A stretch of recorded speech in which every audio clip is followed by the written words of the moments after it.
En économie classique, en économie de marché, la notion de coût de transaction est essentielle. De quoi s'agit-il?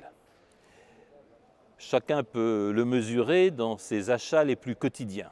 Le coût de transaction, c'est par exemple le déplacement à la boutique la plus proche.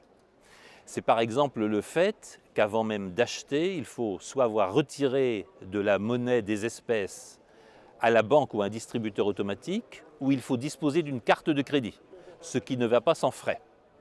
Bref, chaque transaction a un coût qui n'est pas le prix de vente d'un produit et un service, mais qui vient s'ajouter à lui. Ces coûts de transaction sont essentiels dans une économie de marché, en particulier dans une économie financière. Tout simplement parce que la liquidité des marchés suppose des coûts de transaction les plus faibles possibles. Et l'on sait que l'informatisation, on sait que le big data, on sait que l'utilisation sans réserve des algorithmes est essentiellement destinée à réduire les coûts de transaction. Tout ceci, me direz-vous, est très technique et très financier. Mais voilà qu'un nouveau venu s'invite au débat sur les coûts de transaction. C'est tout simplement l'unité nationale, c'est tout simplement l'unité sociale, et ce sont tout simplement les facteurs de confiance qui font que les coûts de transaction sont abaissés. Une chercheuse d'origine bulgare, Mariana Stancheva, un économiste éminent, Richard Posner, commence à travailler sur ce sujet. Et ce qu'il nous révèle est tout à fait intéressant.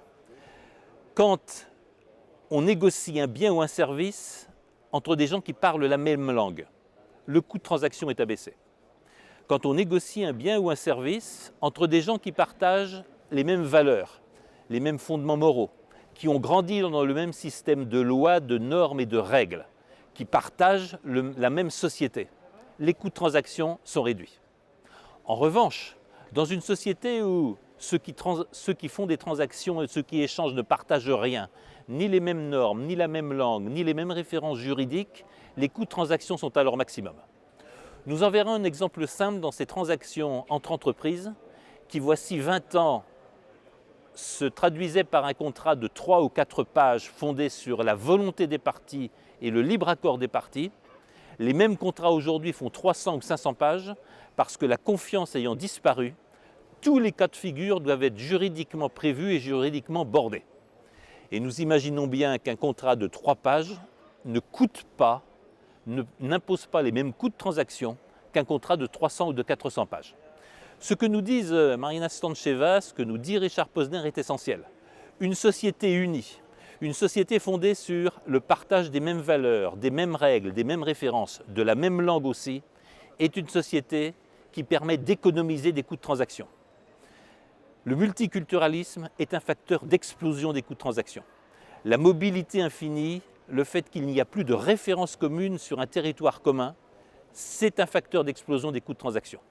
Et disons-le tout net, quand la confiance n'existe plus, l'avocat, le juge, l'expert fait la loi et les coûts de transaction explosent. Nous pouvons trouver une voie d'économie, nous pouvons trouver une voie du rétablissement de la confiance dans l'unité nationale et dans le sentiment que chacune et chacun participe au même système de valeurs, à le même horizon sociétal, à le même horizon d'ambition pour son pays. C'est une réflexion pour l'Union européenne, c'est une réflexion pour l'Union des nations européennes. Si nous voulons être efficaces, si nous voulons être compétitifs et productifs, nous devons retrouver cette unité interne qui est à la base de la réduction des coûts de transaction.